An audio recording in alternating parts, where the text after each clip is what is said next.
Pour obtenir une impression en 3 dimensions, la première étape, scanner l'objet ou la personne à imprimer. Par exemple, une journaliste pour vous servir ou tout autre Kobe.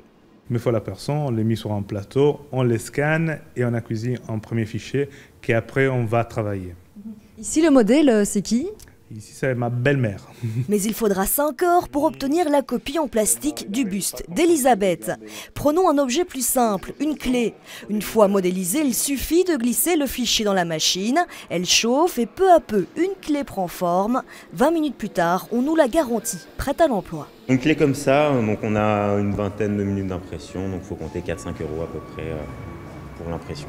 Donc ça se paye à la minute. Ça se paye à la minute, tout à fait. Soit 20 cents la minute, comptez 46 € l'abat-jour, 21 € la miniature d'encore, 75 € le buste sur mesure, pas forcément bon marché, tout dépend de la rareté de l'objet, l'atout c'est... La liberté, je dirais, pour une pièce cassée, une pièce d'un ancien piano, d'une ancienne voiture, on peut le remodéliser, le réimprimer et la pièce est là sans aller chez des fournisseurs à l'autre bout du monde.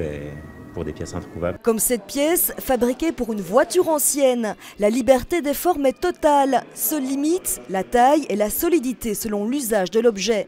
Une technique plus répandue aux Pays-Bas qui arrive chez nous.